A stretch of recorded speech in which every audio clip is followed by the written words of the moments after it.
Ladies and gentlemen, hello and welcome to an episode of Nerf Versus on my channel. My name is Luke Triton and today we're going to be covering the Recon Mark 1 to the Recon Mark 2. This is going to be an interesting video because these are very similar blasters and people are going to be getting into the Nerf hobby for the very first time, potentially see both of these and go, of these two, which one would be better? Because obviously this says Recon Mark 2, which means it's the successor to the Mark 1. Now in this episode I'm going to make some similarities. I'm going to cover the pros of each of these blasters. I'm deliberately going to leave out the cons for two reasons. First of all, if you want to see the cons of each blaster, go to the individual review video which is on my channel. And secondly, I want to push people towards actually thinking about getting these more than pushing them away. Nerf is a very fun hobby and I recommend people join in for this. This is going to be opinion based as well, so if there are things that you disagree and think are actually bad things, then let me know in the comment section below. But we're going to start off with the Recon CS6 from the N-Strike line.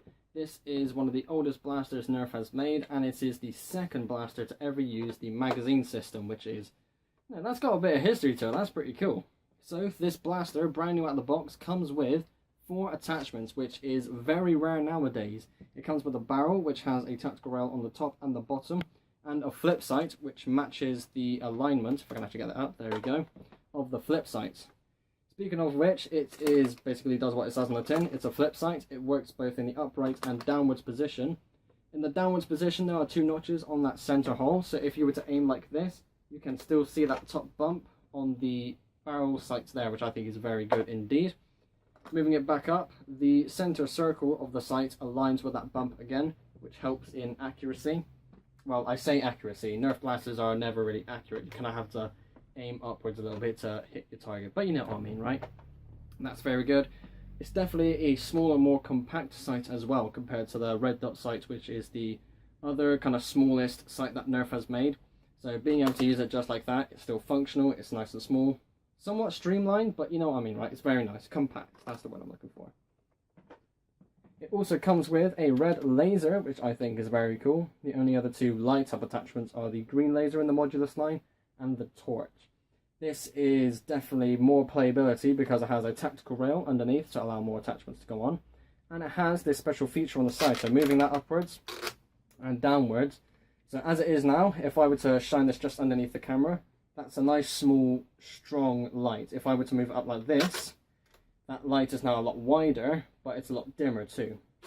So which one you want to use, that's down with you, but it allows more playability, which is the most important thing. The final attachment is a stock. This stock can hold a 6-dot magazine sideways like that. I've seen some people be able to cram in the 20-dot drum from the original Alpha Trooper, which is kind of funny. But over time, over the years, this has been improved on, so the magazine now holds that way, with the Modulus ECS-10 and the improved version from the regulator.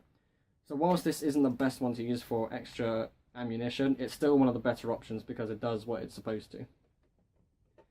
This is a spring action blaster with the prime handle being on the top. Moving that all the way to the row position gets the blaster ready.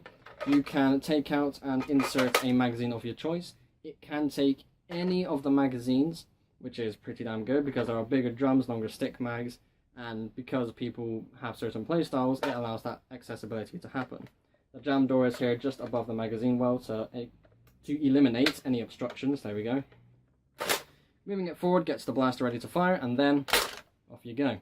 So one thing that is pretty good about the handle being here, when you're using it, you're not shaking the blaster as much, which is a good thing, compared to something like the Raider, with the pump handle being at the front.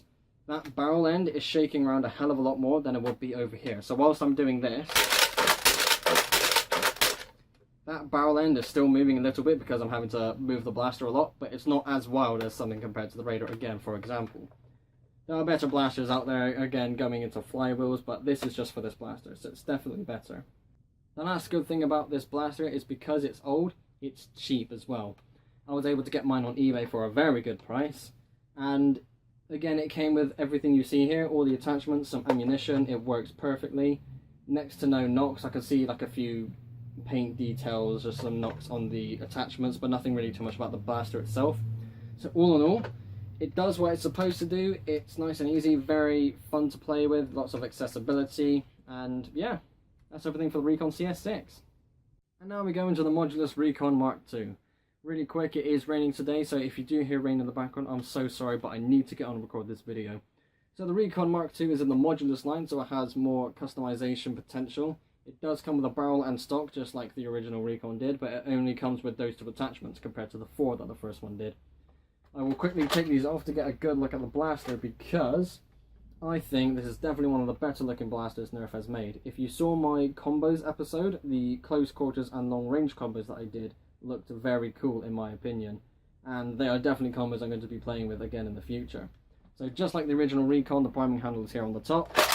The jam door is here just in front of the priming handle as well. If you were to buy this brand new, it does come with a 6-dart magazine. I believe you can still buy this brand new. It should be on shelves still, at the time of recording at least. But yes, it is very cool, very functional again.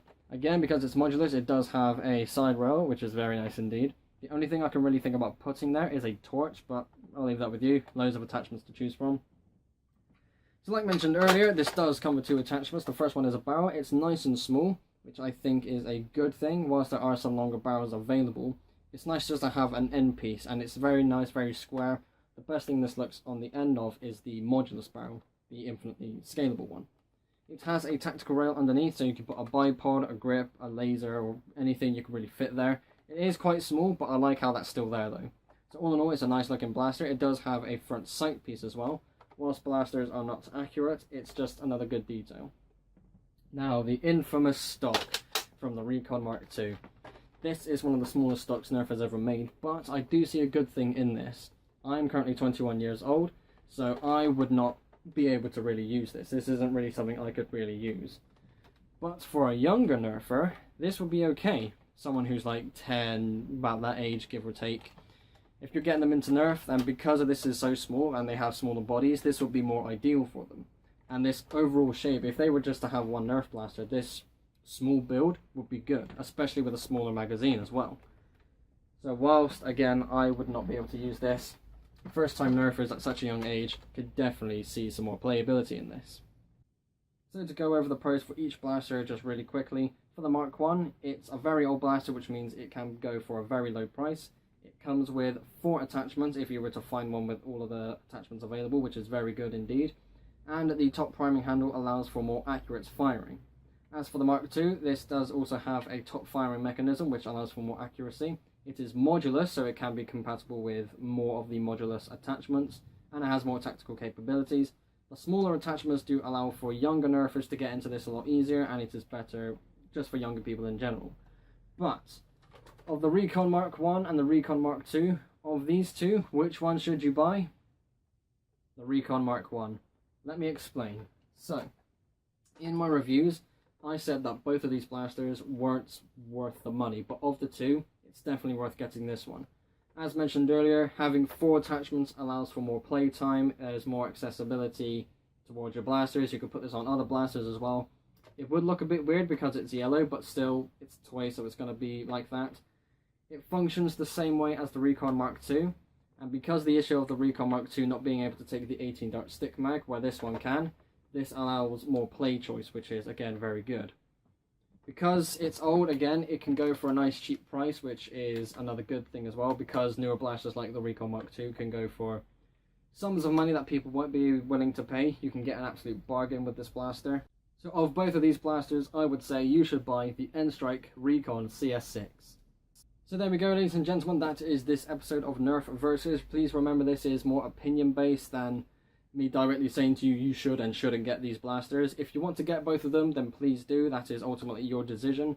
If you want to check out the reviews for both of the blasters, they are on my channel, as well as the combos for both of those blasters, which is a hell of a lot of fun. Ladies and gentlemen, thank you all ever so much for watching. Be sure to like and subscribe if you haven't already. I will see you all in the next episode. Bye.